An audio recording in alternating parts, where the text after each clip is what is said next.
I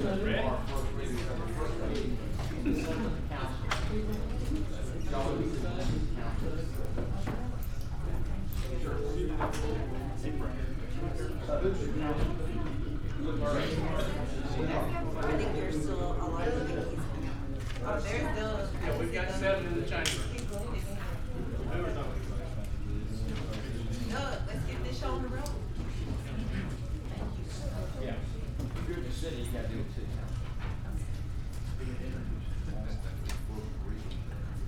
Sorry, I'll have to talk to your constituency. It's short. They couldn't see me. Good afternoon, everyone. Welcome to our regular meeting session on November 21st, 2019. At this time, we will ask you to silence your cell phones, and we'll have our roll call. Mr. Hopkins. Dominic, Brendan Johnson, Jackson, Lynn, Bowman, Cawthorn, Gage Watts, Middleton, Present. Atkins, Chavez, Smith, Here, sir. Lewis Johnson. Present. We have a quorum, ma'am. Thank you. We'll ask Commissioner John Atkins to do our invocation, and we'll ask Vice President Chavez to do our Pledge of Allegiance. Please stand.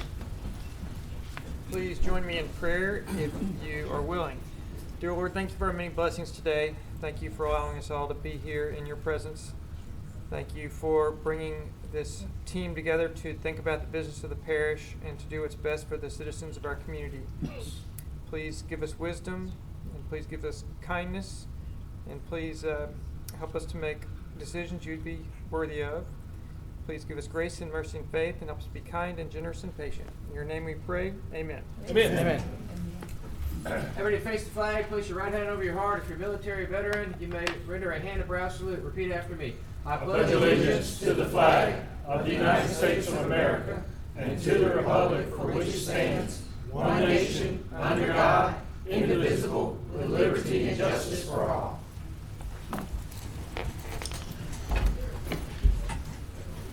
Thank you, Commissioners Atkins and Vice President Chavez. Yes, ma'am.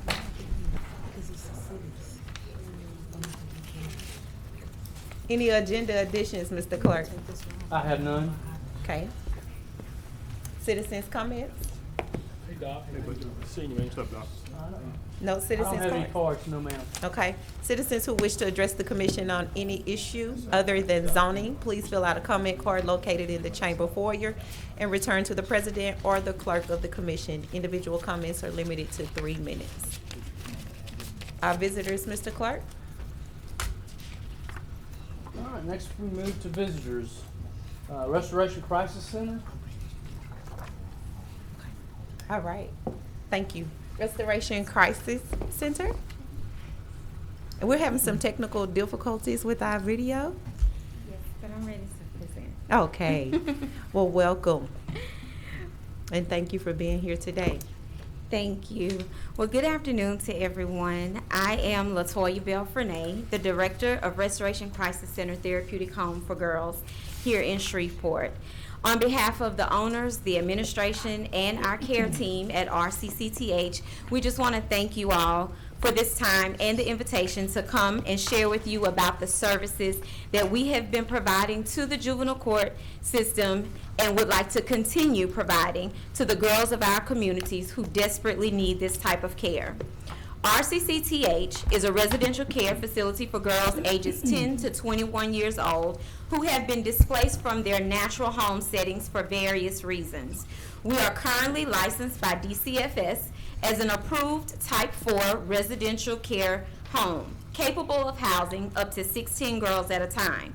To meet the needs of our girls in comfort, RCCTH consists of a family room for them to relax in, a full kitchen, 2 laundry rooms, Brenda's Place Beauty Salon, the Magnolia Room multi-purpose area used for dining and indoor recreational activities, as well as a huge lawn situated on 20 acres of land for gardening and outdoor recreation.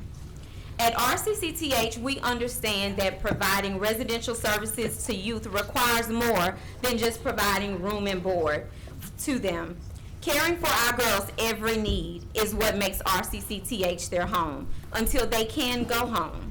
Our core philosophy is simplistic, yet necessary. We purposefully care about our residents every day by ensuring they are cared for physically, spiritually, and mentally. Like with any group home, there have been challenges working with this population of girls.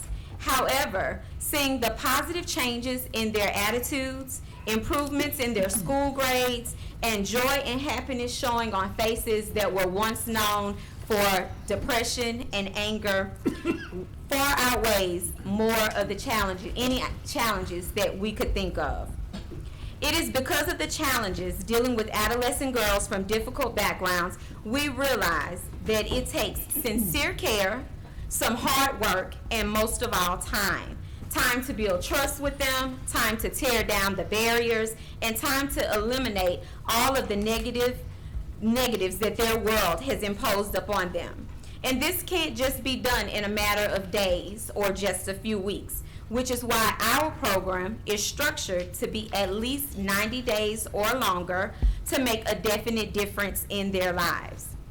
At RCCTH, we strive to be the best life skills service provider in this area as we teach hands-on practical application of skills that are needed for successful living.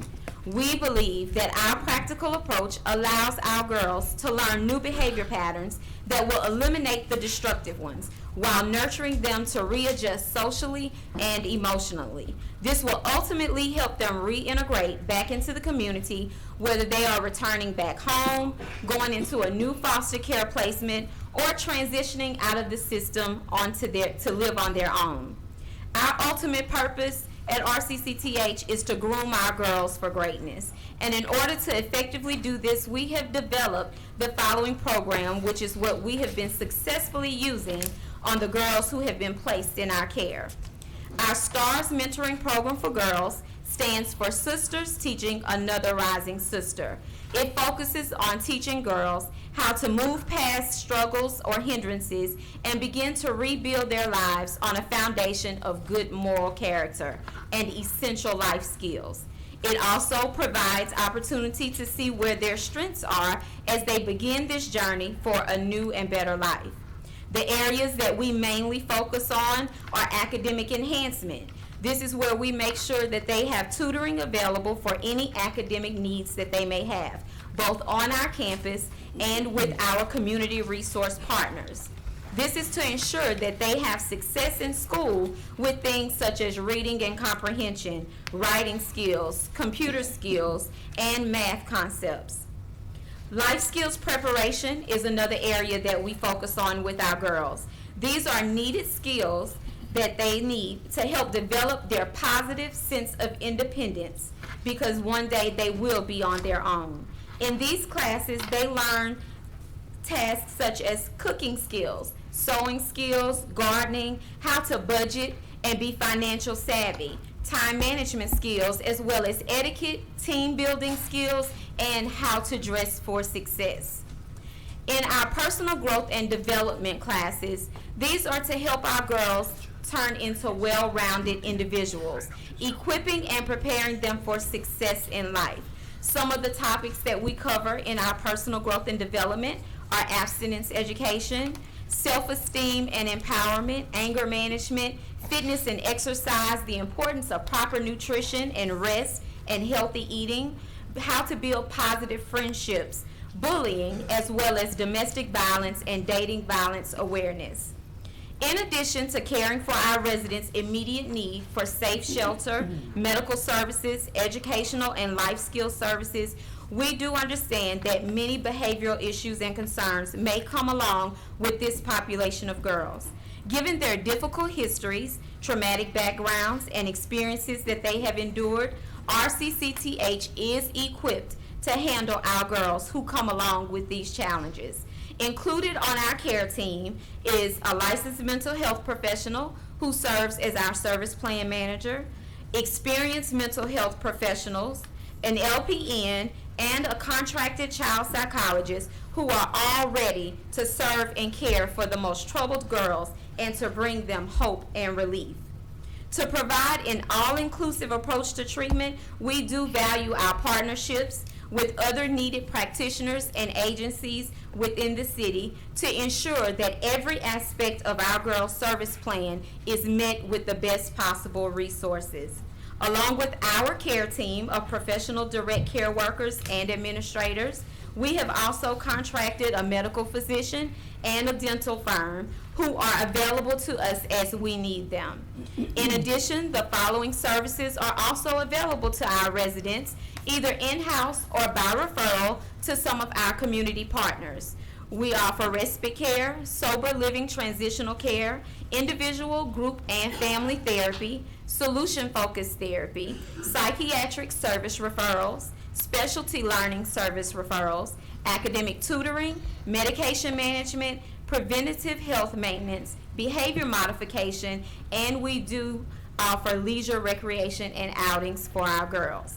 As you can see, we are committed to being a caring and loving home for our girls as they recover from traumatic experiences, refocus on living a better life, and learn to regroup from the bad decisions and life choices of their past, all while being restored to the valuable young ladies that they were created to be.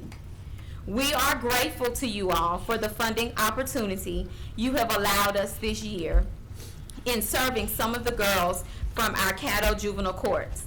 Although they have all moved on from RCCTH at this time, we are confident that we have made an impact in their lives in some way. We did invite some of the families that we have helped in the past, and some of them are here with us today just to show support to the care that we have provided to their daughters. We are here today seeking renewed and continued funding support from you, which will mean that we can continue to help more girls and families in our local communities, like we have done for them. To effectively run our home, we need a minimum of 4 residents at a time. As I stated earlier, we do have room for up to 16 girls at a time. Currently, we have 1 resident with us who has been placed in our care by the Louisiana Office of Juvenile Justice. This also means that right now there are 15 empty beds in our home, which should not be so. But with funding from you all, it could be 15 more of our local Caddo Parish girls who are troubled or displaced from home getting the adequate love, care, and help they desperately need and deserve, all in a safe environment. We, RCCTH, stand before you today to ask, will you help us help our Caddo girls who have been counted out by the system to be groomed for greatness by providing funding for this upcoming year? Again, we thank you for your time, and I'll be glad to answer any questions you may have. Wow. Thank you so much. First of all, I see we have a few commissioners on board, and I also want to be able to yield some time to Apostle Brenda Ashley that I did not recognize in the beginning. So I want to make sure that I recognize you, and I thank you so much for your commitment and your service to Caddo Parish. You all are very valuable to us, and I see that Judge Ree Casey Jones has walked in as well, and I see Ted has come in, and that is so much support for Caddo at a very challenging time for us. And I thought it was advantageous that you shared this message with everyone throughout Caddo Parish as well as the World Wide Web, because the services that you are provided are not only needed, they're necessary. So I will let Commissioner Lewis Johnson speak at this time. Thank you, Madam President. That was an excellent presentation. Thank you. First of all, I'd like to say thank you all for coming in today. And along with Madam President, certainly want to acknowledge Pastor Ashley for being here and Pastor Alvin in his absence as well. This particular center is in our district, or it's in my district, District 12. So I would be remiss if I did not speak on behalf of it for just a moment. Beginning with not just RCC, but Christ Center itself. It has a mission and a ministry that's been ongoing.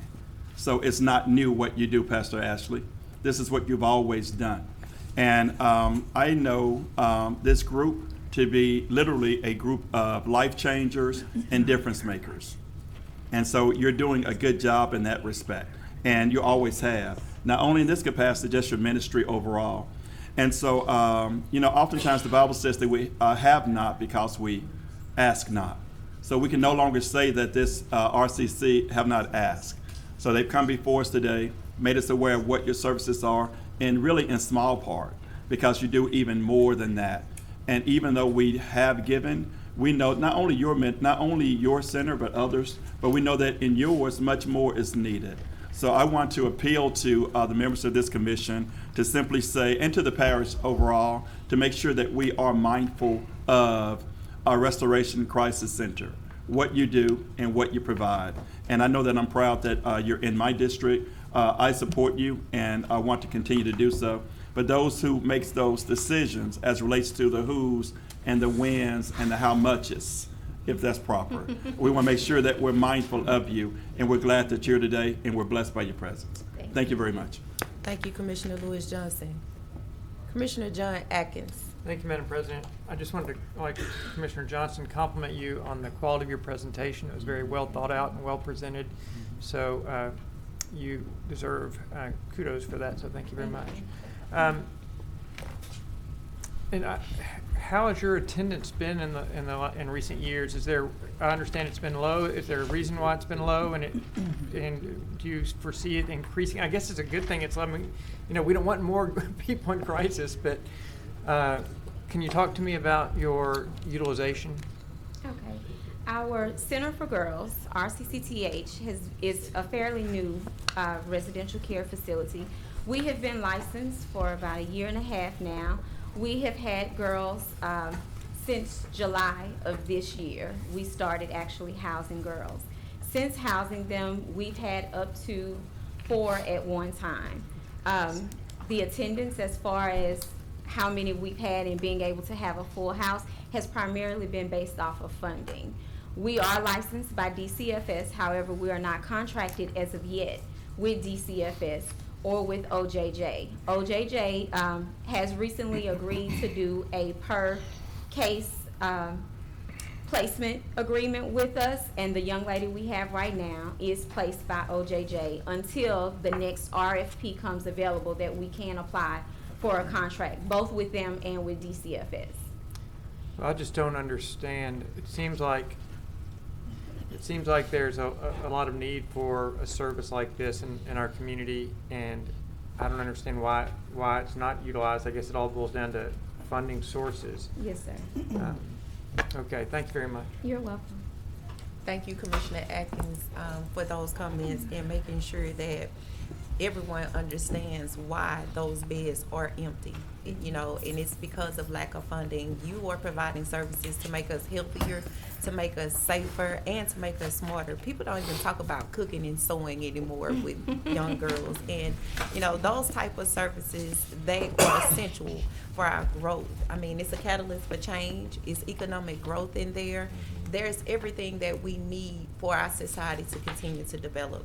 So we're just very grateful for those services, and I know that there are some commissioners around here who are not always at our Juvenile Justice Committee meetings and have not heard about your organization, even though you share emails about it all the time, begging us to fill these beds. And I just love the support and the working relationship that we have with Juvenile Detention Center and our judges who are so on board with this, and we hope that we can make some increases in the appropriations that you're receiving in the near future.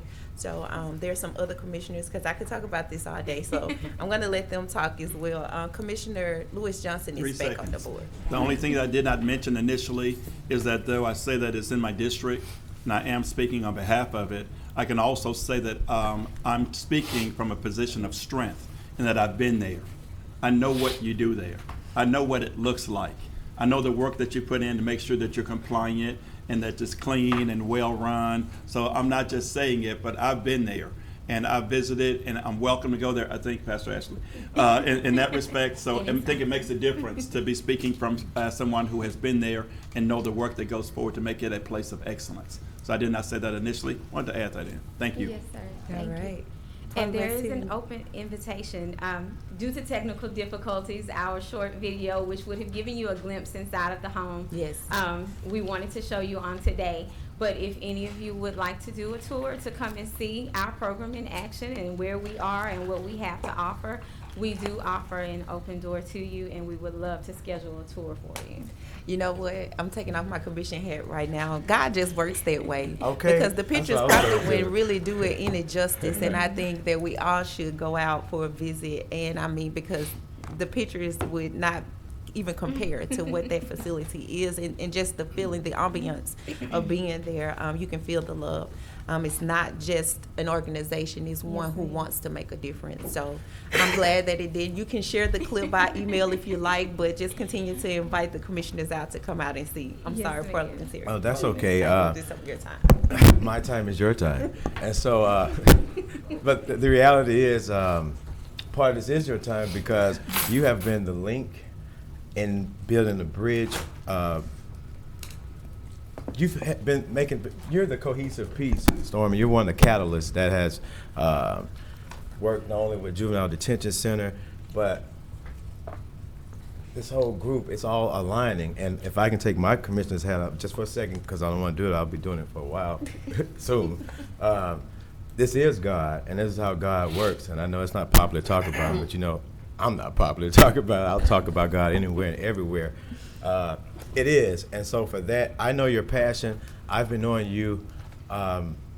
You've been knowing me longer than I've been knowing you. You know, all my life. So I know what you're doing and what all of you all are accomplishing, and that it's really a ministry. It's also showing people and government how something should work. And I think even with our juvenile system that we have, we are the model. We can be the prototype that other parishes and counties around the country can follow, because I really feel that we're doing it right, and it's because of people like you as well. So thank you.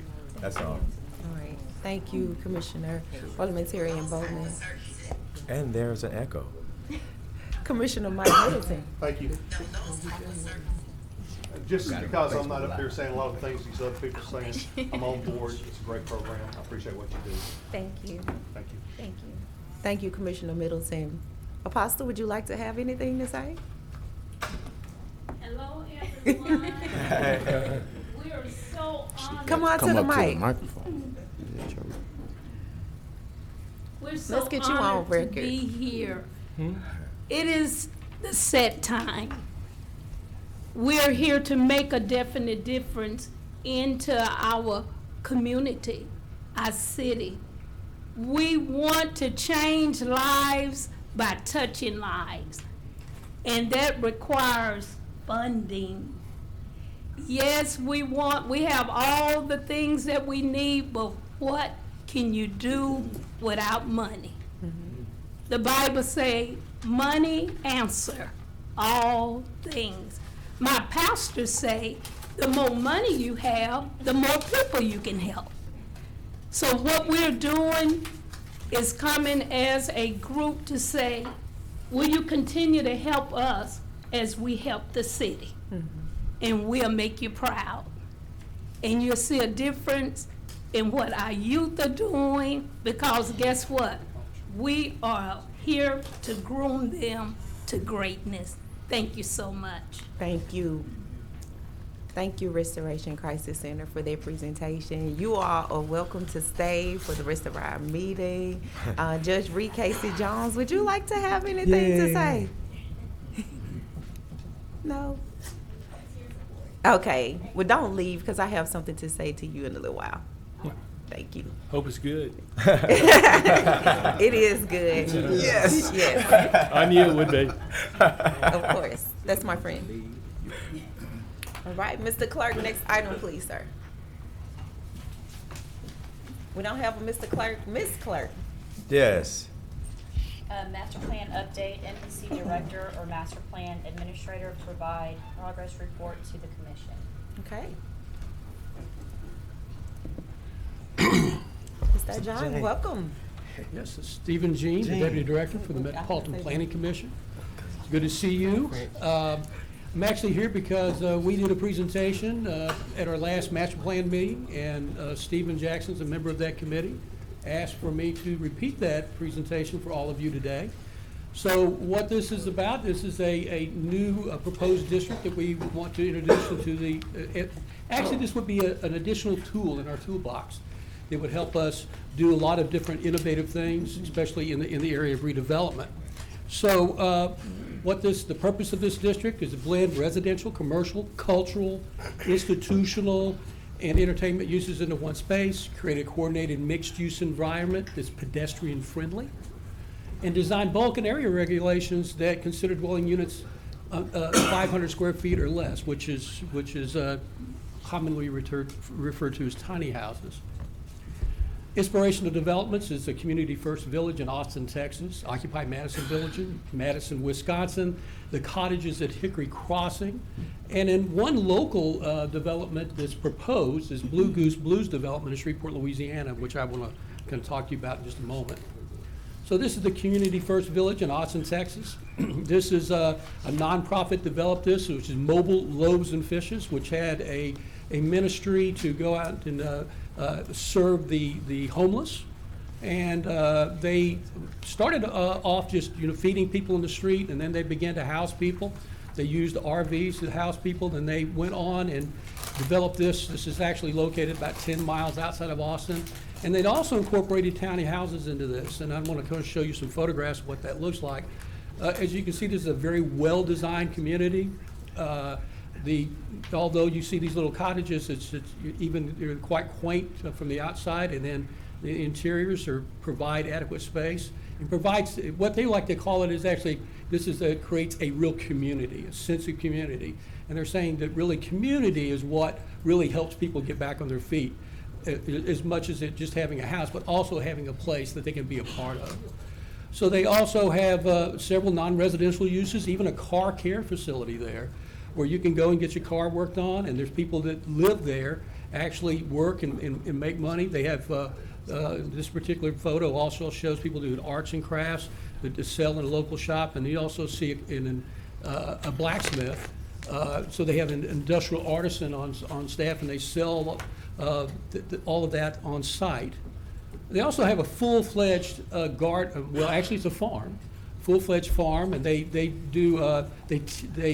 grow food for consumption on site. They also grow food for sale, and they also use it as an instructional facility in order to teach people on how to grow their own food. Another example is it's called Occupy Madison Village, and this actually came out of the Occupy Wall Street movement. There was a lot of property that got occupied by homeless people, and they decided to put a spin on that and turn it into something different. Now, this is actually using the RV standard of tiny homes, and this was once actually a gas station that was in the middle of the neighborhood. It had completely gone out of business. It was a blight in the neighborhood, and they were able to turn this around. This is an actual street view from Google of what it looks like today. When they first came in, the residents were very skeptical of this development, and so they listened to the residents, and they actually took their operational model and revolved it and designed it around the concerns of the community. Now, the community is saying, well, actually, since they've been in, our property values have gone up. The neighbors are actually going into this area, and they're volunteering their time. They volunteer their time in the retail facility inside. This is kind of a look of, they actually have crafts, arts and crafts on site, and then they sell them in the store. The other inspirational development is the Blue Goose Blues development. This is a proposed development, and I don't know if this will work on the screen, but in your lower left-hand corner, that is Fertitas. If you're familiar with that, it's Fairfield. So what they're talking about doing is coming in along the Fairfield area and building retail, and then having dwelling units above the floor, and then creating a number of duplexes, that kind of shotgun-style duplexes, and then, of course, the Blue Goose Blues development, which is up in the upper left corner, would house a bar and grill kind of atmosphere, and they would have entertainment and blues that we would play on site. And of course, this is some of the Blue Goose Blues history and some of those artists that played there, including Ed Schaefer and so on. And then this is kind of a shot of what they call Blue Goose Hill, which is a development up in the corner.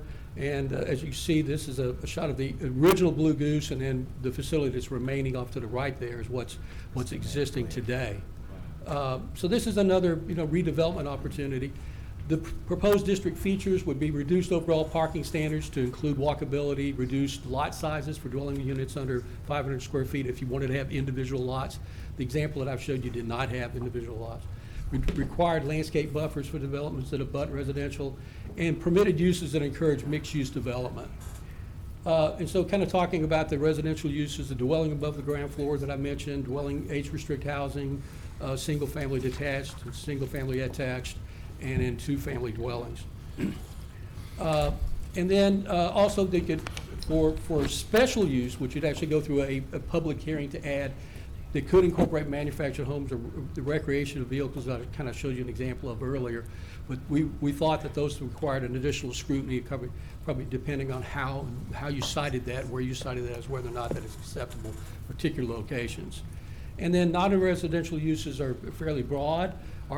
Anything from agriculture all the way down to personal services establishments and medical and dental offices, and places of worship, and especially food service. And I didn't go through those individually, but for the sake of time, but just some of those that would be permitted. And then the special use permits that could be obtained for non-residential uses, the industrial artisan that we showed earlier, and one of the facilities that I looked at actually built homes on site in a small factory, just a small space that they were able to build some of the tiny homes. And if they wanted to do something like that, you could site something in the center of the development. And then, where we have the Blue Goose, if they want to do a live performance venue, they could also ask for that as well.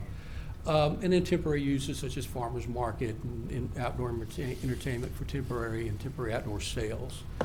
So that's just a very quick overview of what this district would be, and then I would be glad to answer any questions. All right. Thank you. Did I Mr. keep it under Jones. 8 minutes? You did good. That was a great presentation. I do have some questions. I see Commissioner Stephen Jackson is on the board. Yes, I just wanted to correct that Stephen, I appreciate the presentation, but you're here to do the presentation in compliance with Resolution 82 of 2019 that we have added our master plan subcommittee report on our agenda. And so not in response to me asking you to make this presentation. So I think we have asked that every month now, the second meeting of the month, that somebody from the MPC, and if you don't have a report, then you don't have a report. So I want to be clear about that. So I didn't ask you specifically to come report on this. I asked for a master plan report and to make this presentation as a part of that report. I appreciate you all for taking on this initiative, and I'll have some comments probably later, just in the grand scheme of things, but I do appreciate you all for taking this on. I think it helps us have this conversation so that, when you bring it to the commission for adoption, I know it has to go to the MPC first. Yes, sir. And then it has to come to the city council and the commission for our signing off on it to make these changes. But to have the presentation ahead of time and to have some idea about it, I think it prevents what we see now with the UDC, where the city has gone ahead and adopted theirs and the parish is still going through text amendments and things like that. And I think we were even a little later adopting ours. And so it's better to have some conversations as you go and as you plan, because you can't assume that we know all the time. We're down here 4 times a month, and so sometimes we may need a little bit more time to digest, take it back to our constituents, mull things over. So I think it's good that and hopefully we will start doing that now that we have our master plan update on the agenda now, so that we can continuously have those updates as we go, and some of these things may not come as a surprise to commission members. So I appreciate you for coming through and making that presentation. I think tiny houses is a concept that will be welcome in our community. The way we go about it, how we do it, and how it's implemented will have to be the concern as we discuss. We'll have to find a way to get around the whole not in my backyard concept. Yes, sir. And I think that is going to be more of a, that's probably going to be best advised by the people who sit around the horseshoe, because we get the political backlash. Y'all may get fussed at, but we ultimately at the ballot box, and when we go to our neighborhood association meetings, we're the ones that actually will either get our paper graded on that. So I appreciate you for taking this on. Thank you. Thank you so much. Any other questions? Vice President Chavez. Thank you, Chair. Commissioner Jackson actually alluded to the UDC, good segue. I know yesterday you were in the room. We had a room full of people, developers and business alike, and the UDC, whereas it has a lot of good issues, there's some bad issues that have come to head, and mainly yesterday I had to deal with a lot of it. I want to see, and of course I'm not shooting the messenger, Stephen Jean. I love what you do for us. So I would like to see perhaps a town hall meeting with the MPC and ourselves and the city council, of course, and invite the development community and a lot of the business community, because a lot of the guys yesterday, what I heard synonymous was we didn't even know about the UDC, because of course unless they go to build something new, put up a new sign, buy a building, they don't really get involved with that. But now it's starting to rear its head. I won't say what type of head, but I would like to invite them to a meeting where all of us can sit down and start going over the pros and cons of what the UDC has entailed and some situations that this horseshoe can help fix, so that the ZBA can do their job, because they're forced to carry out the law that we give them. And I heard them say that a lot of times yesterday. So I think that now what we see on the paper in conjunction with the development community will help us write the law a little bit better, so the ZBA can do a better job on their side. And I would like to see that sooner than later, because we're enough in with the UDC where it's hurt the development community, and some of the guys walking out yesterday say, well, we should just do this in Tyler, Texas, and that's the last thing we want to hear. So anything that you can do and that we can do together to help that community, I think we need to do it quickly. So Yes, sir. Thank you, Stephen. All right. Thank you, Chair. All right, thank you. Vice President Chavez really asked or made some statements on exactly what I wanted to say about the campaign, the marketing efforts, a collaborative effort with elected officials and business community as well as the citizens. Do we currently have something like that where we're sharing this information? Yeah, we are sharing information, and we are working on some other initiatives that will do more to share information, and we'll be bringing some of those to you in the near future. Yes, and I think what Commissioner Jackson said, we are the responsible individuals about making decisions about legislation in this parish. And I think that we should be at the table with a lot of this conversation, because I think we all have some ideas. Maybe there's some lands and buildings that we could use for some of the very things that you showed. I thought about the Kalent Temple, green space and office space is already there, perhaps tiny homes. So just some things that I'm throwing out there, and I think that we should be at the table when we're having these discussions. But great presentation, and any improvement for our parish, I'm always excited about that. But I just think it's good for the right people to be at the table. Yes, ma'am. Thank you. Thank you so much, sir. Thank you for having me. Did y'all have a master plan update just in general? Because I don't know. I'm Well, sorry. you know, this was a great deal of the focus that we had at that meeting. We had some other initiatives that we were going to bring to you that came out of that. We are in the process of updating. We'll be bringing you a complete comprehensive update of where we are in the master plan in the very near future. Thank you.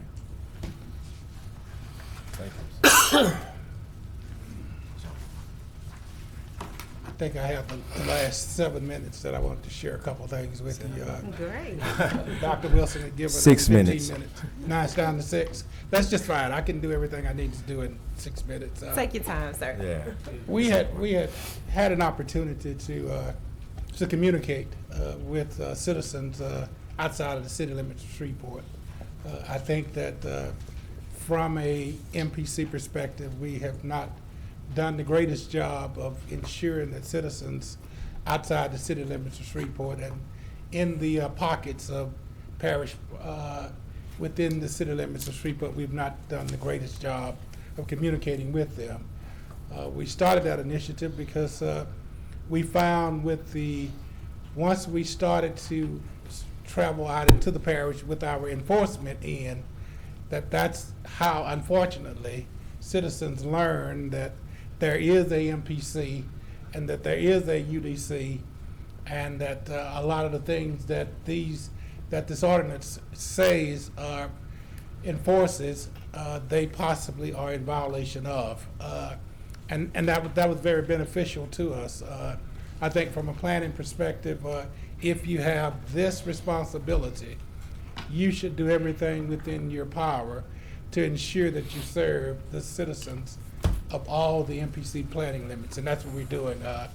We've started to set up meetings with citizens in the neighborhood association and outlining areas. And it's a difficult process, but the best way that we could do that was when they started receiving letters from us, they started contacting you all, and then they started contacting us, and we were able to start the conversations about the purpose of the planning unit, planning commission, and the things that the planning commission will be doing.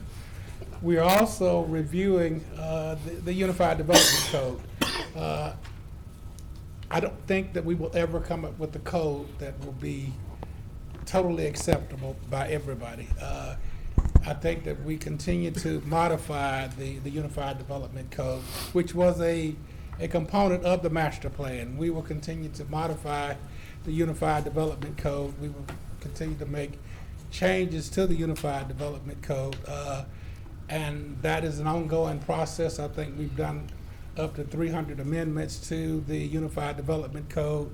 The code was adopted. It was the result of a consultant firm that in many instances take ordinances from all around the country, cut and paste, and develop an ordinance. And we had to go through the process of making this ordinance tailored for Caddo Parish and the city of Shreveport. And it's been a very difficult process. We continue to have meetings. We prefer having meetings on a smaller scale, but we're not ignoring your request, Vice President Chavez. We prefer sitting down on smaller scales because I think we get a whole lot more done with smaller scales than large town hall meetings with the city council, parish commission, the MPC board, and the MPC staff. But those are things that we are working toward getting done. We continue to, like I said, solicit input. We had a long meeting today. I got a better understanding of the thinking process of the commission. I got a better understanding of the desires and the needs of businesses in the outlining parish, in the outlining areas of the parish. We will be able to construct our approaches to amendments to the UDC in a different fashion, now that we have a better understanding of the desires that the commission has. We're also getting a better understanding. We sent out our Facebook address, our Twitter address, our webpage address to citizens. We have all of this in place in the city. It's a little bit more difficult getting it in place in the parish. Any assistance you all can give us with neighborhood association and so forth. Because in the end, I think that we want to make Caddo Parish the parish that the people that support the parish want. And we need to hear what they have to say. We've heard a lot from the business community. We've heard a lot from the architects, the engineers, the developers. It is so critical because one lady told me just this morning from outside the city limits that I want my children not to leave Caddo Parish when they graduate and when they get out of college. And we need to make Caddo Parish livable for them and desiring for them. And the only way we know how to make that happen is to talk to them. So I just wanted you all to know in the last few minutes that I have that we heard you, we listened to your constituents, we are reaching out to your constituents now. We will make amendments to be reflective of the desires of your constituents. But like I said, I don't think we will come up, and I have to be honest and open, I don't think that we will come up with an ordinance that will make everybody totally and happy. I have a lot of problems with a lot of laws that I have to abide by, and I think that this will be a problem. But I just wanted to assure this commission, because of the wonderful week we've had, I just wanted to assure this commission that we are working very diligently to find those common grounds with the citizens and make the outlining parishes properties look very well. We got that motivation, Commissioner Middleton, with the property that you turned into us, that was in total, because we were not out in those areas, we were not traveling in those areas, we were not looking at those areas. We had properties that were just getting totally out of control. And if we were proactive and communicating in the front end, we could possibly solve some of these problems with these properties as they are. And lastly, we are in the process of another initiative we are trying to make sure that we are in contact with every citizen in the metropolitan limits. Time. And we're also, time? Yes, time is up. Thank you. Well, are you done? I'll move to extend for additional Well, 3 hold minutes. on, they got Necessary. point of clarification, they have an agenda, they on the agenda, they don't have a time limit. He said 7 minutes. He said, but they actually they are an agenda, they've been added to our agenda permanently. It will take only 1 more minute. Yeah, that might be administrator's report, like our report. Okay, well, we're on that point. go ahead. I and pardon the continue. interruption. You can continue. But I just wanted ahead. to share that with you. We're doing a lot of Let's things follow the inside the city limits with notifying citizens of developments that are occurring in their neighborhoods. Some of the things that were happening to us is that we had properties that were approved, they were rezoned, they had the site plan approve it. All of a sudden, one day the citizens look up, trees are being knocked down, areas are being cleared, and buildings are being going up, and they had no idea what was happening. We're rectifying that process by being able to reach out to all of the citizens in those particular areas and notify them of what will be transpiring. Also, we are in the process of developing a process where when developers are coming in, and this one may be a little controversial, but when developers are coming in, that they will need to meet with citizens in those particular areas to explain to them exactly what's about to happen in their neighborhood in order for citizens to have an opportunity to just ask questions. It will not turn into a bloodbath or anything of that nature, but citizens have a right to know what's going on in their neighborhood, and we believe that the best person to explain that to them would be the actual person that will be doing the development in their neighborhood. And that's all I have. Good. Thank you so much. Commissioner, but before you leave, Mr. Clark, Commissioner Atkins. Thank you, Madam President. Mr. Clark, I know that you have a very hard job and there will be times when we will not agree, but I wanted to express my appreciation for your hard work and your openness and your willingness to discuss issues and try to find solutions when they're available.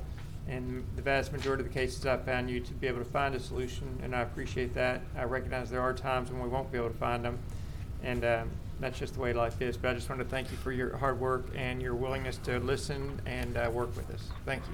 Thank you, sir. Okay. Parliamentarian Bowman. Yes, thank you, Madam President. Real brief. I too just echo what Commissioner Atkins says, and I just appreciate, we notice the difference. We can tell the difference, and people are also seeing the difference. And I'm pretty sure you are part of the difference. You are the difference maker, along with Adam, everyone else's staff, but you are at the head, and we've noticed all of not only compliance, but even ideas that have been more towards helping the citizens and not trying to overcharge citizens for this and that. It's just unnecessary, as Commissioner Johnson says, red tape. So I just want to applaud you for what you're doing, and in no way do I want to be rude to you for all the work and stuff that you got to go through. So I thank you. Thank you so much, sir. Yes, sir. Commissioner Jackson. Yeah, Mr. Clark, I have, even when Mark was here, noted that y'all have probably the most difficult job here is you have to apply land use to individuals and tell people how they should and shouldn't use what is theirs. And we know that the right to property is pretty strong in this state and in this country. I will echo, as I've already echoed what Commissioner Atkins and Bowman have said, is I appreciate the work you do, but I will echo what Commissioner Chavez said and what I indicated to your deputy, is that people sitting around the horseshoe need to be involved on the front end and not the tail end. And if there's going to be community meetings that are taking place, those community meetings need to be done and organized through the individuals who last week and the month before, those folks go in there and punch a button for. Because at the end of the day, all of this stuff is going to fall back on us. And I would hope that there's not resistance or resentment to that. What I continue to see is that there are conversations that keep coming up that we're on the tail end of, and we're trying to catch up. And so if we're going to be open and we're going to be honest and we're going to have a transparent conversation, that is what has been happening. And we've got to get away from doing that. So I do appreciate your work. I appreciate your ideas that you have. But it just shouldn't be this difficult for us to move forward and advance this Unified Development Code. I've always said I don't think we will ever have a perfect development code, because you're telling people how to use their property and you're telling people how to run well, not necessarily how to run their business, but people feel you're telling them how to run their business. And we have to have a land use policy. We can't be like cities like Houston that don't have land use policies, because the slightest rain come through, wipe us out. Absolutely. So we gotta have it, and I understand it, but we have to be at the table. It's important to understand the roles that we play around this horseshoe, because at the end of the day, the consequences and repercussions are taken out on us. Okay. So that's all I wanted to convey. I appreciate your work, and I look forward to us having these master plan updates. I think it will definitely keep us informed and keep us ahead of the curve, ahead of those conversations. And do know, Commissioner Jackson, that we need your support. We want your support. We solicit the support of each person around this horseshoe. We are not trying to do nothing that is not in the best effort of each one of you. We respect you totally, and we respect you highly. We share with persons in your districts that we are providing you with all of the information about any development that's occurring in those districts, and we provide you with all of the amendments that are being proposed for the UDC and other things. And if there's additional desires that you have, that's what we're here for, because I think if we partner together, we create an atmosphere that's very beneficial to all of our citizens. So by no means do we ever want to give the impression that we are operating away from the desires and without the respect of each commissioner in this horseshoe.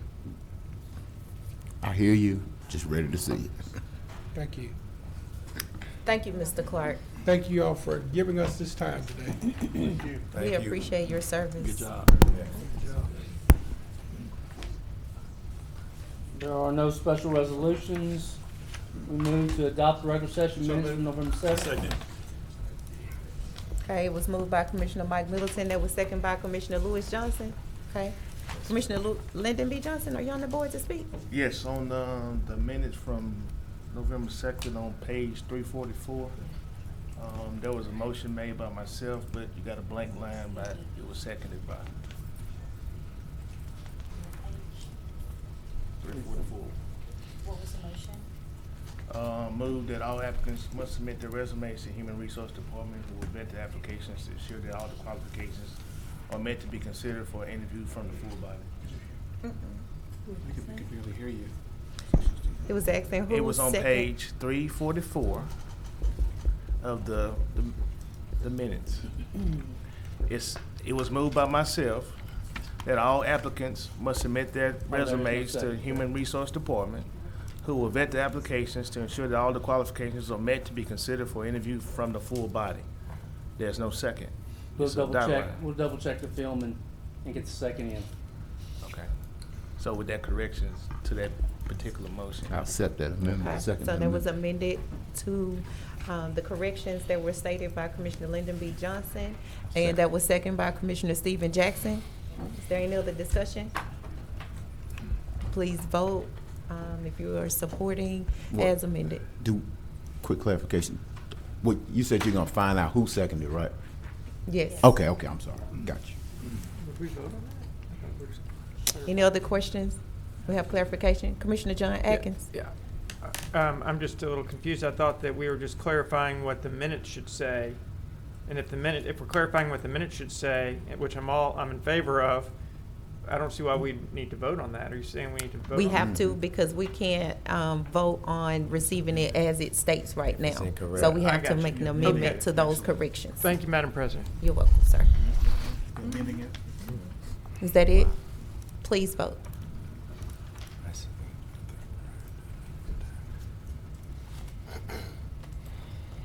And that passes 11 with one out of the chamber. Next item. Next, we move to communications committee reports, administration response. Dr. Wilson? Good afternoon, President Gage Watts, Good Commissioners. Good afternoon. Yeah, we have one item today. You should have at the station an email from Community Action Agency, Mr. Lawrence Guidry, and I was quite impressed with the outcome, so I invited him today to come here and personally tell us about the accomplishments of the Head Start program for year 2018-2019. Could you get him to come forward, please, sir? Mr. Bradley is with him also. And CCAA has been managing this process for over 50-plus years. Yes, On we behalf are. of the Parish of Caddo. Very proud of CCAA organization. Thank you both for being here today. Good Welcome. afternoon. Lawrence Guidry, Good evening. and with me is Greg Bradley. I'm going to relinquish my time and let Mr. Bradley kind of explain to you what was sent to you. I sent it to you electronically, I think, on Yes, sir. Friday. Yes, sir. We received of it. And it had 2 pages that were missing, but today I put it on your desk, and all of the pages are there. So I'm gonna let Mr. Bradley, the Head Start Director, who oversees the day-to-day operations of Head Start, give you the report. We appreciate your accuracy, Mr. Guidry. Thank you so much for the due diligence that you do in making sure that we always receive the necessary paperwork. Thank you. Thank you, and good afternoon. Good afternoon.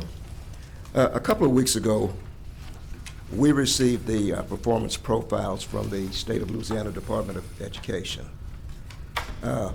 Those profiles essentially rate all of our Head Start centers, all of the preschool centers, and all of the daycare centers that receive public assistance. We are all part of networks, and every parish in the state has a network that they operate from. Excuse me. The network that we operate in is called the Caddo Smart Start Network. And what we have presented to you today are the scores from Head Start, the scores from the network, and the scores from the state of Louisiana. And one of the things I need to say right off the bat is that we're not comparing our scores to the Caddo Parish school system. We're not comparing our scores to any of the local daycares. The comparison is the network as a whole, which includes those 3 entities that I just talked about. Right. And one of the things that we're particularly proud about is that, you know, our scores, first of all, and I don't want to say this and appear that we're bragging, but our scores do exceed that of the local network, and they exceed the scores of the state. All right. And for that, we are particularly proud. What we presented to you was the scores from each of the 11 Head Start centers and the 2 early Head Start centers. All of our Head Start centers are rated proficient or above. We have 2 Head Start centers that are actually rated high proficient. Now, the ratings are excellent, high proficient, proficient, approaching proficient, and unsatisfactory. So again, all of our centers are proficient and above. We have two centers, two Head Start centers, Eddie Jones and the Hersey D. Wilson Center were both rated as high proficient. Now, let's talk a little bit about Early Head Start, because I think that's the program that we're most proud of. Our two Early Head Start centers, that's the Alphonse Jackson Early Head Start Center, and we have two classrooms at the Ark of Caddo, the Goldman School.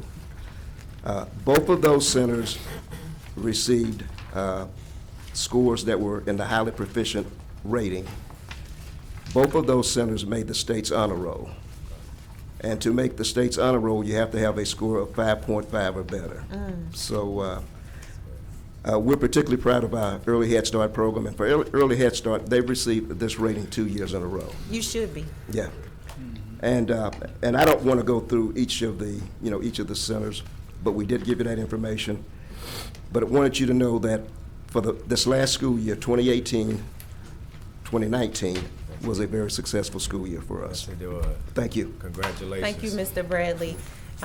Over the past several weeks, I've been absent, attending some classes and training on early childhood policy leadership training institute with Tulane University.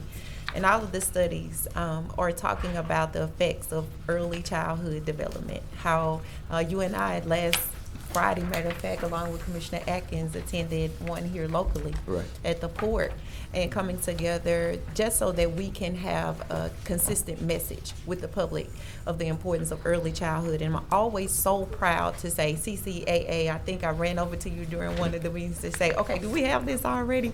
Because we're always proactive, and you all have done an amazing job with your leadership and with those teachers that are over there, whom I do plan to honor very soon about their contribution to our society. So I thank you for coming down, sharing this information. Congratulations to you all for everything that you're doing to secure our future, because they are counting on us to make sure that we understand the importance of early childhood education. If I could just add one other point.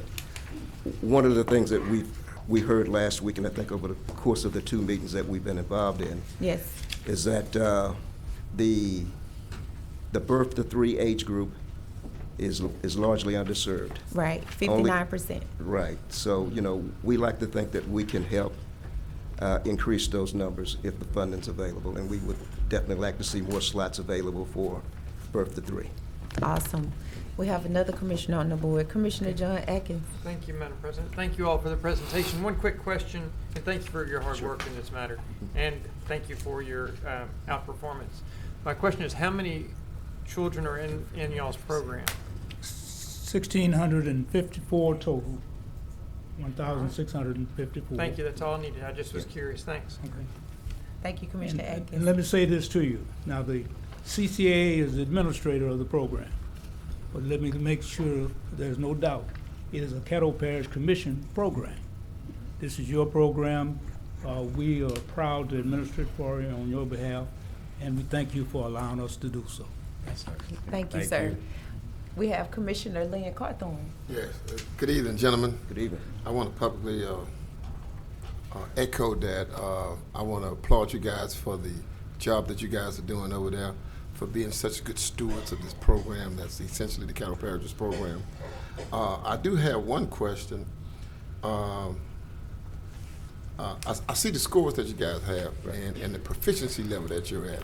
It's an excellent thing that this is the Head Start program where you get early childhood development. So, how do we create some synergy if the kids are obviously leaving Head Start prepared? So is there the possibility of you guys venturing into something like early childhood, first grade, second grade?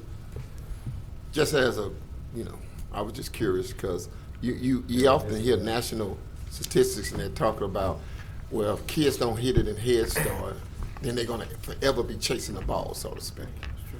Well, I guess the answer to the question, the Head Start model is strictly a preschool model. Oh, okay. Yeah, it's strictly preschool. I got you. Okay. Well, continue the good work. Yeah. That's it, Commissioner? Yes, that's it.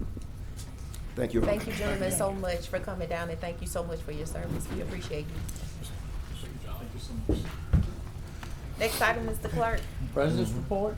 Okay, I'll be brief. We've gotten a lot of it taken care of, but Judge Reed Casey Jones, would you please come up?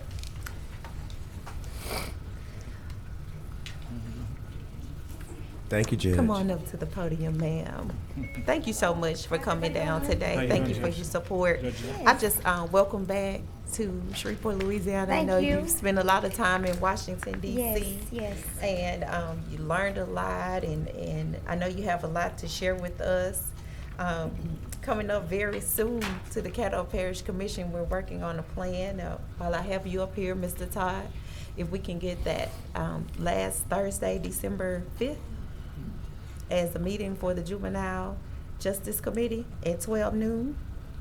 And that's going to be some information shared. Madam President, can we make it it 12:30? 12:30. Thank you. Thank you. And I just want to thank you all for your sacrifice of going, away from home for a week for the training, just to study racial disparities and juveniles and transforming probation in our juvenile system. And you all already do an amazing job. But I brought you up to publicly acknowledge you on a recent award that you received, and I want to read this to the public. Judge Reed J. Casey Jones received a U.S. Congressional Award. She was awarded the Angels in Adoption Award this November, which was a couple weeks ago in Washington, D.C. This congressional award is given based on the person's outstanding work within the child welfare system. The award program draws national and local media attention to raise public awareness about the positive difference adoption and fostering makes in the life of a child. Judge Casey Jones has been elected as the Caddo Parish Juvenile Court judge since December of 2016. During her short tenure there, she has been a strong advocate for children and families through her work with the Family Preservation Court, Juvenile Human Trafficking Court, delinquencies, and adoptions. Judge Casey Jones believes that no one should do this job just for the accolades. My time on the bench, as she has quoted, initially started as a way to make sure every child had fair access to justice. Now, this has turned into her mission. No child should be left behind. Children and families are very important to her. Every child deserves to be a child, have a happy and peaceful life, and the opportunity to be anything they want to be in life. Her favorite day is Gotcha Day. That's the day she makes a family legal and complete. And we just wanted to recognize and honor our very own juvenile judge, Reed Casey Jones, for receiving this award. Thank you so much. Thank you all. Thank you. If I may, for just 1 second, thank you all so Absolutely, much you for may. your support with juvenile court and juvenile services. We have a lot going on, as you all know, a lot of programs, and you all have been very supportive of that. And I don't want that to go unsaid, that you all have been very supportive of juvenile court, and I really do appreciate that.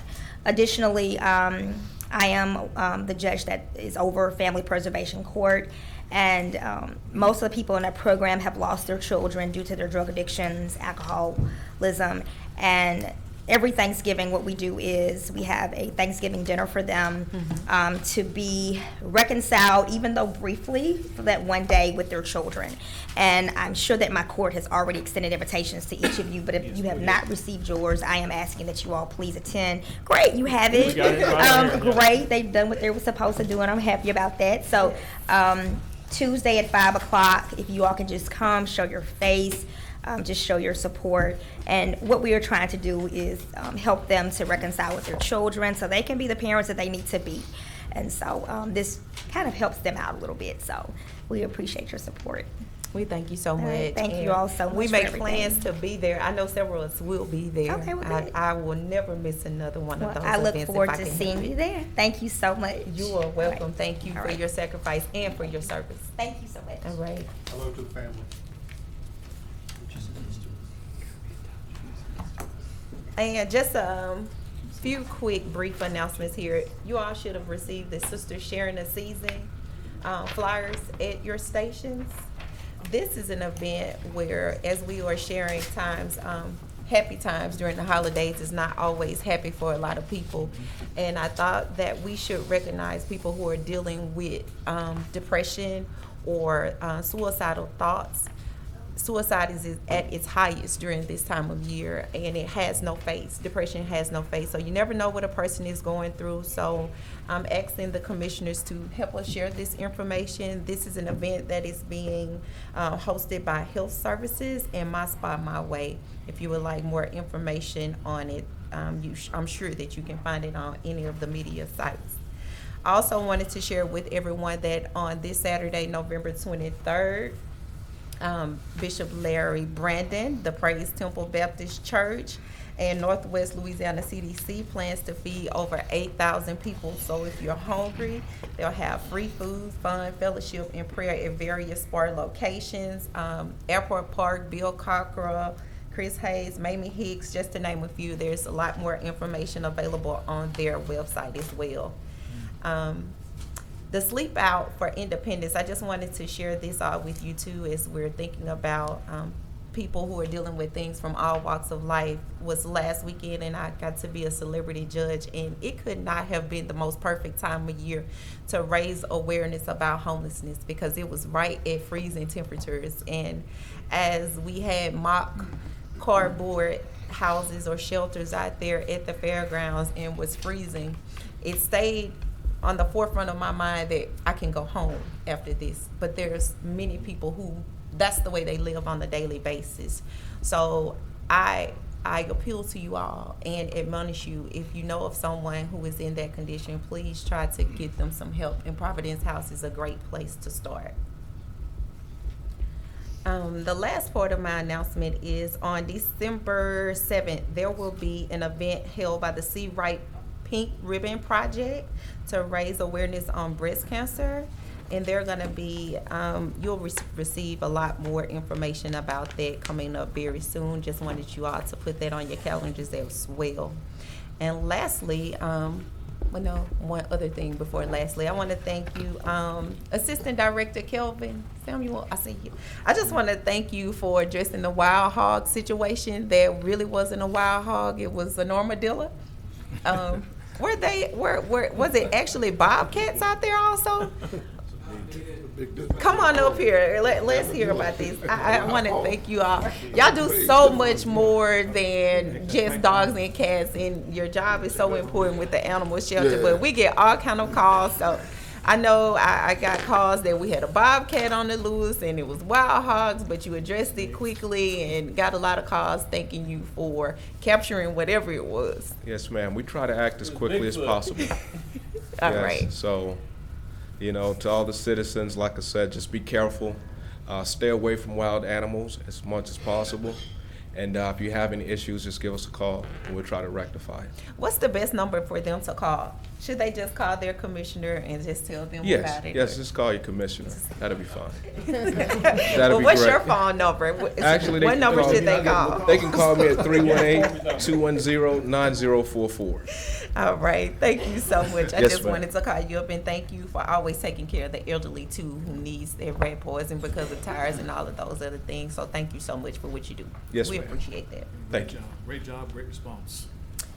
And there was one last thing that I had that I wanted, but I guess I'll come back to it in a second. I think I got a lot of it taken care of early on. Okay. Commissioner Lyndon B. Johnson, you want to talk on my president report? Well, we went from admin report to Oh, president report. so we skipped communiques and committee report. Yes. I just want to say happy 10 more people Thanksgiving up to everyone, and please be safe. Enjoy your families out there, and remember the homeless and the less fortunate during this season. Thank you. Commissioner Lyndon B. Johnson. Thank you, Madam President. I'm just going to say that we had a long-range committee meeting today. We looked at 29 amendments. 3 of those that we will not recommend for acceptance to the full body. And then there was one that was already addressed at our meeting Monday, and that process is in change. So we're on our way to addressing those amendments that are out there for the UDC. That's it. Thank you, Commissioner Lyndon B. Johnson. Commissioner Stephen Jackson. Yes. The kickoff for the disparity study That meeting took place today, sort of a preliminary kickoff. The Port of Caddo is going to lead that. They'll, as it was described, it was stage 0, so nothing is concrete, but the port is going to lead that effort, and they're going to plan a big public sort of meeting where elected officials, everybody will be brought into the loop, and so that we can move the process in the most transparent manner possible. That was something that came out of our last intergovernmental meeting that we discussed, having the port sort of take the lead, but amongst the 4 different agencies on that. And so that is Eric England and Attorney Daniel Malone has stepped up to the plate. It is going to be, the task is much larger than most folks kind of think. We think that people just go and do the study, but as we found out today, it's at least a 1.5 year long worth of work that's going to be done and a lot of community meetings. So let's be prepared to participate in that. Let's be prepared to, when they call us and ask us for our input, let's be prepared to provide as much input as possible so we can get the best report. And I want to thank you, Dr. Wilson, for coordinating and being the parish's point person on that. I also want to recognize, and hopefully we'll be out, Booker T. Washington, Commissioner Cawthorn will be having a reception in the library today for Mrs. Barnes. So if you want to come by, alums who may be watching and who may be here, feel free to join. I also want to just congratulate all of our schools. I know we're not involved with the school system, but we do a lot with regard to our NGO funding to help provide tutoring and all those things through our NGO funding, and we're seeing a lot of success in our schools moving the needle. And Booker T is one of those schools that have moved from an F to a B. My alma mater, Woodlawn, moved from an F to a C. And by no means are we celebrating, I guess, being average or mediocre, but for as long as I can remember them doing these grading systems, Woodlawn had been labeled an F. And so it's hard to try to recruit a kid to a school that's labeled an F. And so I want to publicly acknowledge that I think some of the work that we're doing with providing funding to those tutoring programs, keeping children out of the streets, giving them summer job opportunities so they can have safe places and meaningful places to go. All of that stuff makes the gumbo that we see being produced in our city, in our school system today. So congratulations to Mrs. Barnes, and congratulations to Dr. Grady Smith on their accomplishments there in all the schools. I also want to, Erica, thank you and thank Origins Bank for their work that they're doing with some of these community organizations. I believe they took a couple of the community organizations over to Federal Home Loan Bank in Dallas. We asked them to make a commitment to Community Reinvestment Act above and beyond what has been seen and done. It's okay to give people teddy bears and ice cream parties, but what we want to do is make sure we're moving the needle with regard to community development. We will continue to ask questions and ask for reports, but they are making significant strides in doing that. I'll end my report by just saying that when we take oaths down here to do a job, we take those things serious. A lot of people are going to be rolling off of here in a couple of weeks, and some people are going to be coming on. When we ask, Dr. Wilson, when we ask people to do something, Mr. Clark, if it's not illegal or unethical or violates the charter, all we simply ask is that it get done. It shouldn't have to take, making demands and things like that. We're simply asking people to do the work of the people. I've been up here for 4 years now. I see nobody up here with the hidden agenda or hidden motive.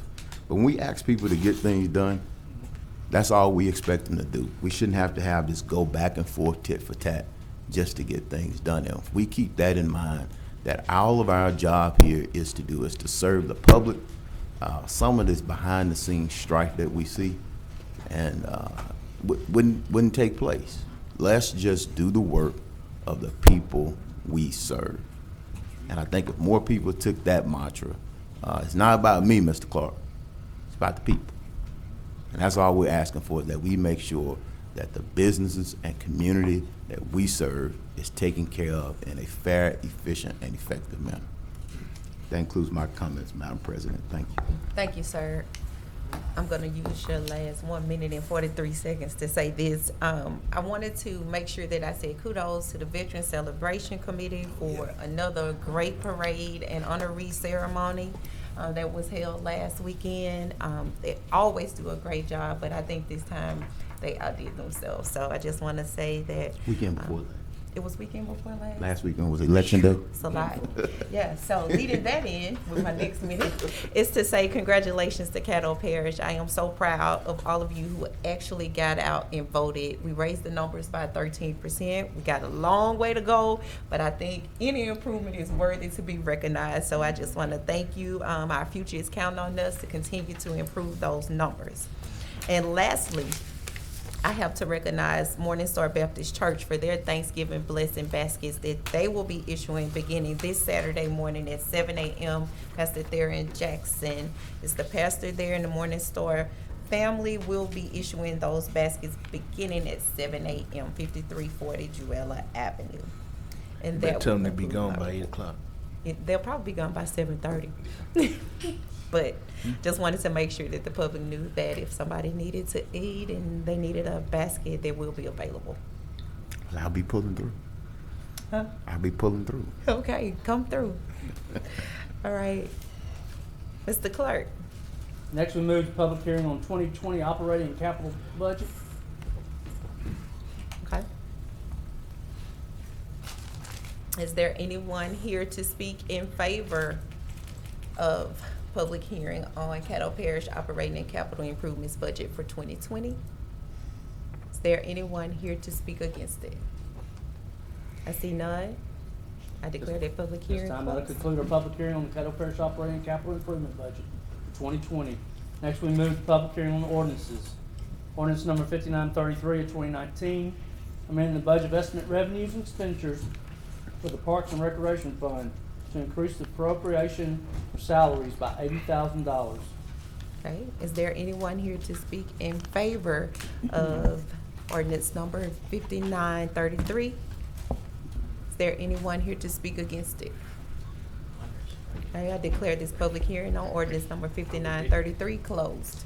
Next, we move to ordinance number 5934, amending the budget of estimate revenues and expenditures for the Building Maintenance Fund, Capital Improvement Fund, General Fund, Health Tax Fund, Oil and Gas Fund, Public Works Fund, Detention Facilities Fund, Juvenile Justice Fund, Riverboat Fund, Parks and Recreation Fund, and the Solid Waste Fund for the year 2019 to terminate completed or lapsed capital projects.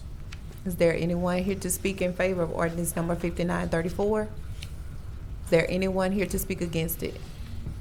I declare this public hearing on ordinance number 5934 closed. Next, move to ordinance number 5935, an ordinance to prospectively create or amend certain precincts to comply with state law to amend ordinance number 5101 of 2011 relative to the election precincts so as to comply with Act 550 of 2018 to set effective dates in compliance with said Act 550 of 2018. Is there anyone here to speak in favor of ordinance number 5935? Is there anyone here to speak against it? I declare this public hearing on ordinance number 5935 closed. That closes public hearings. We move to ordinances for final passage. Ordinance number 5933 of 2019. So move for Moved by the adoption. chair. Second. Moved by the chair, second by Commissioner Stephen Jackson. See no discussion, please vote.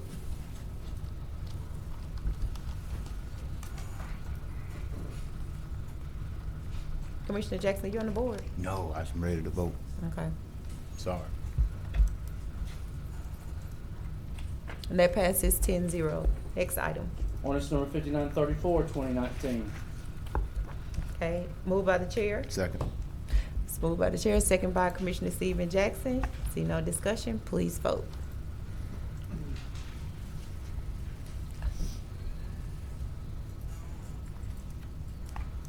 And that passes 10-0. Next item.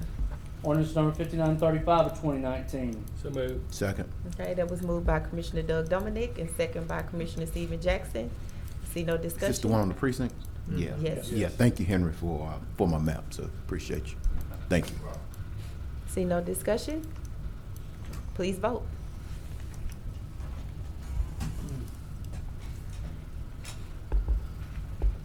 And that passes 10-0. Next, we move to ordinances for introduction by title. Ordinance number 5936, to consider to take action with respect to introduce an ordinance providing for the incurring of debt and issuance of 10 million of limited tax revenue bonds, Series 2020 of Caddo Parish, Louisiana. Ordinance number 5937 of 2019, amending the budget of estimate revenues and expenditures for the capital outlay fund in the amount of $175,000 to provide an appropriation to add traffic light to Southern Loop. Ordinance number 5938, to close and abandon road dedications located in Black Bayou subdivision, unit number 2 in the parish of Caddo. Next, we need to approve the Moved by minutes. the chair. Second. And that was second by Commissioner Lewis Johnson. Okay. Please vote.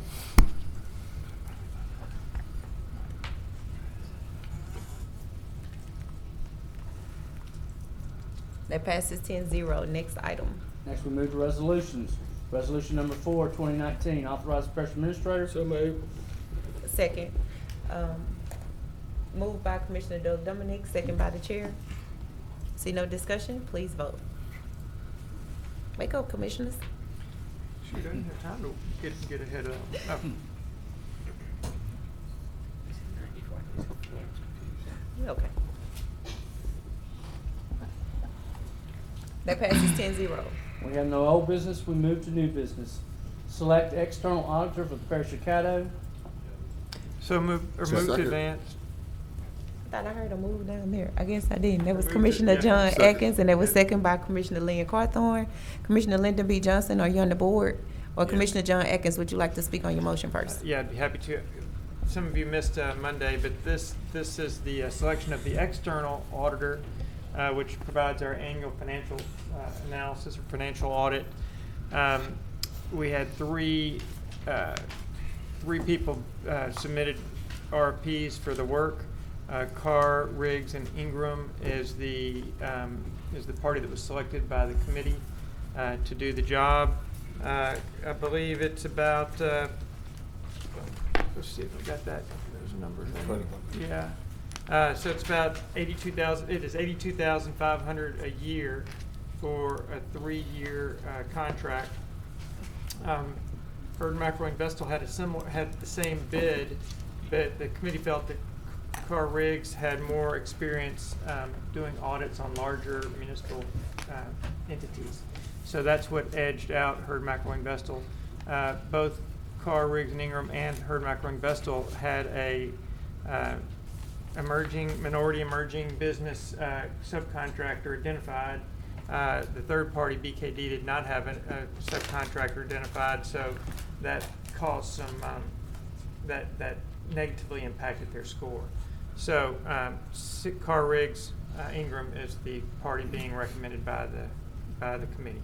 Thank you. All right. Attorney Frazier, I see you on the board. Basically, I just wanted to clarify, for purposes of the minutes, that your motion is to advance the recommendation of the committee? Yes, thank you. Okay, because you just said motion to advance it, Right. so I want to make sure we're clear. Thank you for your clarification. Thank you, Attorney Frazier. Commissioner Lyndon B. Johnson. They answered my question. Okay. Commissioner Stephen Jackson. Yeah, so there was a minority, there's a subcontractor minority with Carl Riggs and Ingram? Okay, could y'all elaborate on, for folks who are not watching, what do we mean when we say minority? Well, when we submitted. That's good, that's great to hear. Well, when we issued the RFP, we asked during the scoring process that one of the things that we would look at, if they had a small emerging business firm, they would do part of the work on the audit. That was just part of the scoring. It was not required, but that we would look at that when we were scoring the applicants. Almost unheard of in this type. There's always been our practice for previous years as well. Good, appreciate you. Thank you for that, Evan. Okay. Commissioner Lynn Carthorne. Yes, I just want to add that Carl Riggs and Ingram earlier this year participated with the Caddo Parish Commission when Commissioner Chavez and myself sponsored a Opportunity Zone forum and seminar. And so I don't know if that went anywhere as it relates to them winning outside of the excellent work they have done as a practitioner. But I just wanted the body and the horseshoe to know not only they're proficient in what they do as it relates to accounting, but also their concern for the community. Thank you. Okay. I see no further discussion. Please vote.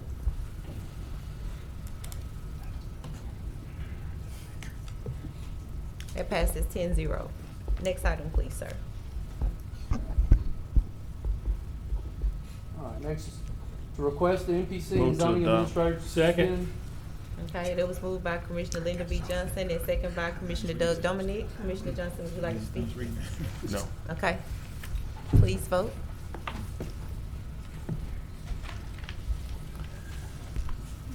That passes 10-0. Next item. Next, confirm Ms. Erica Bryant. Second. Okay, that was moved by Commissioner Mike Middleton, second by Commissioner John Atkins. Commissioner Middleton, would you like to speak?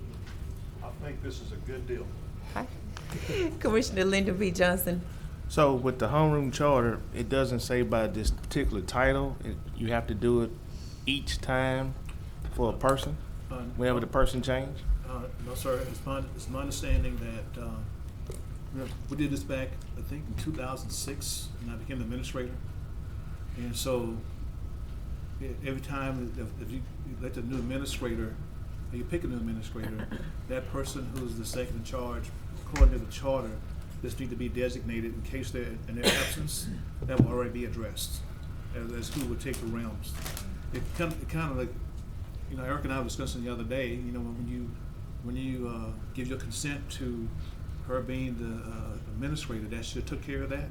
Right. There are two separate provisions in the charter, and in the future we will combine those two in one letter. Okay, thank you. Thank you for expounding on that, Commissioner Johnson. Okay. Please vote.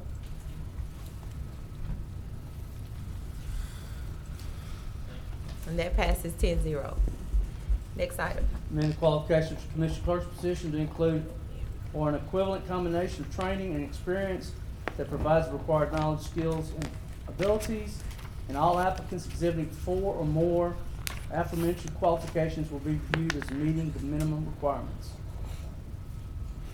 So moved. Second. Okay. That was moved by Commissioner Mario Chavez. Second by Lewis. Second by Commissioner Lewis Johnson. Commissioner Chavez. Thank you, Chair. We spoke about this on Monday. There was some prerequisites that we removed, and we just wanted to put them back so that it would stay congruent with the rest of the HR requirements throughout the parish. Thank you, Chair. Okay. Commissioner Lyndon B. Johnson. Thank you, Madam President. Basically, the qualifications we basically came up with as we were in this meeting. We have requirements in other departments that require a college degree. We went through each qualifying factor and everyone was on board when we filled the qualifications for this position. And so now you want to have them relax. Why? That's the question I asked. I made a friendly amendment to the number of applicants. If less than 20, then all 20 would come before the body. Now, I would not have made that particular deal if we're gonna relax, because once you do this, if you pass this, then you have the opportunity to have more qualified applicants, and then you putting the burden on HR to eliminate some before they come before us. And that's not the intent that we wanted. All right. If this passes, then I will introduce another amendment, one that would change the salary range. If we want to be prudent with taxpayers' dollars, which I hear all the time, I heard that all this term about being prudent with taxpayers' dollars, then we should not advertise the job starting at $99,700 with a high school diploma. To amend the process to require our qualified applicants to have the chance to be interviewed. That would be the other amendment that I will put on the board if this passes. The clerk is not a secretary, but an individual that will work with 12 personalities. And that's the ones that sit around this horseshoe. and it takes a lot to deal with 12 personalities around this horseshoe. A person who will interact with other government agencies, not only the commission, the city, other parishes, and also state, federal government. Have strong parliamentary skills, because sometimes we want to push an issue so hard that we want to bypass some parliamentary procedures to get that done. But that person has to be in place to say, hey, we can't do it that way. Assist commissioners in planning events they may be preparing for. So if you're having a town hall meeting or you preparing for some type of event, then that's what that clerk is also there to do. Writing proclamations and resolutions, making sure our agendas are set and the chamber is ready for our meetings. So it's not a job for just anybody. I think it would take some type of level of college commitment, and to relax that, I think is just wrong. And I still want to know why we went from everybody agreeing to the qualifications to now let's change them. Is that a question directed to someone? That's to anybody who can answer that particular question. That was on the floor. That was here. That was on a Monday. I think you might have missed. But that's the question I asked. If anybody can answer that question, especially the ones who introduced it. I'm up to speak next, so I'll Okay. address that at that point. Thank you. Okay, so it says that you're already speaking and on the board in the queue, but it's Commissioner take me out Lyndon the queue. Johnson that's speaking, Yeah. okay? Commissioner Lewis Johnson. Thank you, Madam President. I think that we've mentioned it before in initially addressing it, and the why is to simply, I guess the greater question might be, why would we change it to begin with? Would be the first question. And then after answering that question, we have to acknowledge that it is the same qualifications that govern the majority of the other positions within the parish. The same qualifications, nothing changed from the other qualifications until we change this. So we're simply saying that the question is, why would we change it? And I respectfully appreciate Commissioner Johnson going through the qualifications and the requirements of the job, and that's really is only a fraction of it. That person in that position will do those things he mentioned and even more, and we understand that it's all identified in the job description. So the reason that it was, I asked that we would simply keep it as it was is to, first of all, trust the process. Second of all, to trust human resources and others who initially came up with it, and then to know that we've not taken away the college degree or the requirement for it. That's a good thing. That's very important, and with it being preferred, obviously those people who possess that would have a preference. That's what preferred means. So the reason not to change it is to keep it as open as you can, and to give the position and the parish the opportunity to have as many qualified people as possible apply for it. So that would be the why. The why is to keep it consistent with other positions throughout the parish.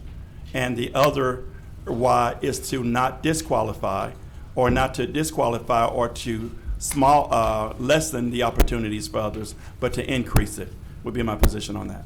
Thank you. Commissioner Jackson. I yield to Attorney Frazier if she's adding something. I'm just wanting to clarify, I think we discussed this on Monday, that if this should pass, that the time period would be extended as well. Is that also a part of the motion? I didn't hear that as part of the motion. It's not. Just wanted to bring that up. Thank you, Attorney Frazier. Commissioner Jackson? Can you? Yes.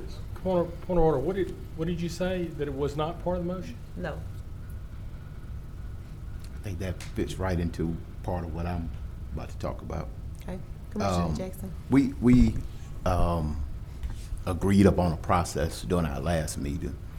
And that process, to my understanding, we went line by line by line by line and adopted each particular qualification individually.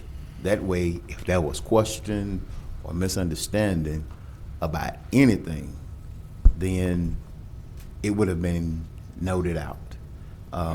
When I saw it on the agenda, I reached out to Commissioner Lewis Johnson, had some conversations with them, sent a note to Commissioner Chavez, had some conversation, and I kind of got a consensus for where they were coming from. But after the meeting on Monday, I end up going back to the process when Ms. Cheryl came down and indicated that now we have to change our process. So now we're gonna change our process, which now we're changing the timeline.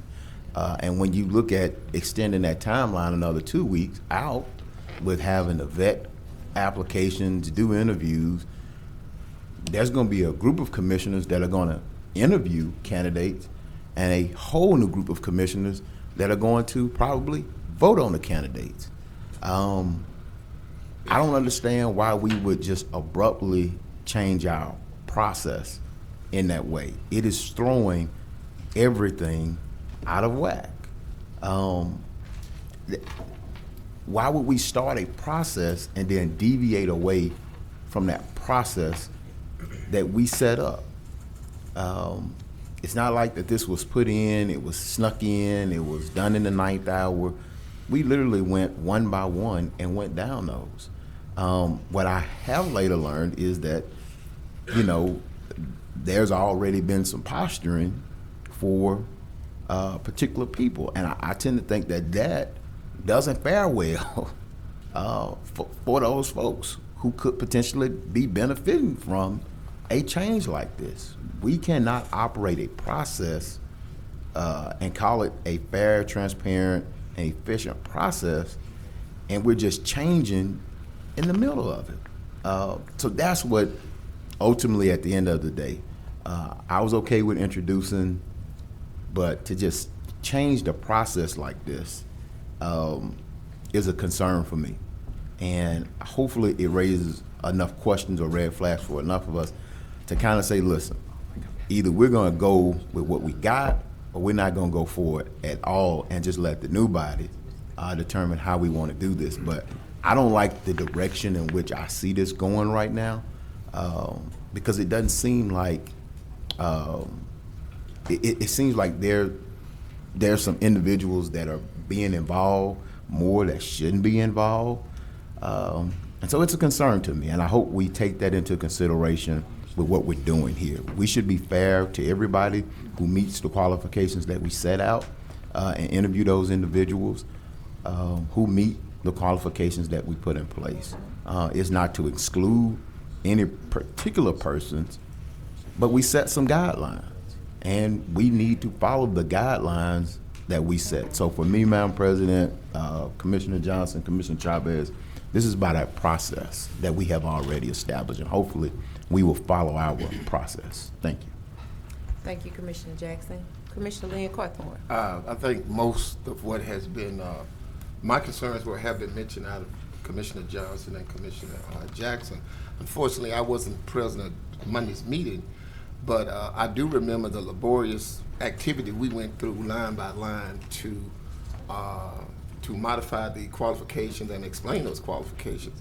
Secondly, I always thought that and if my memory serves me correctly, that was almost an overwhelming prevailing vote on the prevailing side. One, I voted against it. Oh, one. Mm-hmm. Oh, okay. They And didn't so, see my way, though. But it wasn't that. Mm-hmm. okay.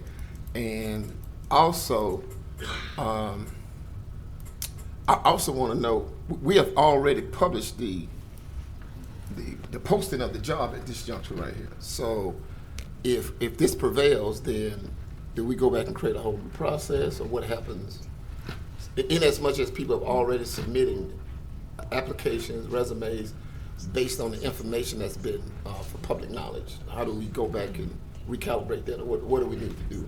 You basically repost it with any added language and extend the application period for 2 weeks. Okay, okay. And then another part was that we had this discussion around the horseshoe. If we modified these qualifications, then there was some talk that sometime before there was 300 applicants, that we add the college degree deal in there, then we would get more qualified people and fewer applicants that we would have to vet. So You know, I'm just a little confused as to why there needs to be a change in this process. You know, I'm comfortable with the process we had initially and to move forward with that. Thank you, Madam President. Thank you, Commissioner Carthorne. Attorney Frazier, were you back on the board? No, that was from earlier.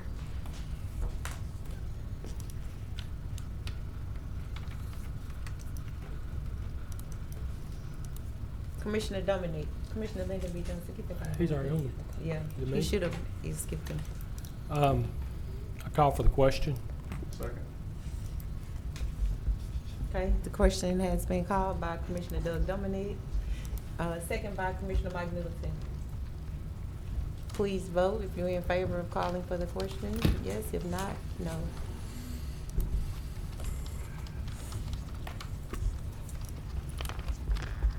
Okay, and that passes 6-4. Okay.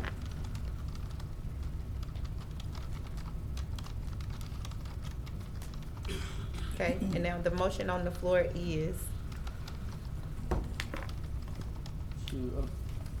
to amend the qualifications for clerk's position to include an equivalent combination of training and experience that provides the required knowledge, skills, and abilities, and all applicants exhibiting 4 or more of the aforementioned qualifications will be viewed as meeting the minimum requirements. did we not have a substitute motion on the floor? We did? Okay, that's the only one? Okay. Please vote. And that fails. Next item, please. Next, we move to confirm. Commissioner Dominic? Okay, I move for the confirmation and reappointment to Fire District Number 4, both of those appointments. That's okay? Is that yours? Move to end global vote. So both of those, Mr. James Robinson and also Susan Stevens. Correct. Second. I'm sorry. Okay. Second. It was second by Commissioner Smith. Mr. Smith. Okay. Thank you. It was moved by Commissioner Doug Dominic and second by Commissioner Jim Smith. Okay, Commissioner Dominic, you need to speak on that? No, I was trying to, I'm sorry if I jumped in, you're okay. You're doing good. So just make sure, Mr. Smith was a second on that. I was I got trying it. to get the meeting going. Please vote. I had a clarification. Those other ones will come back up later that we had on here Monday. Those Yes, will they'll come up on the December the 5th. Okay, gotcha. Because there's a list of them on Monday. That's correct. Gotcha. Thank you.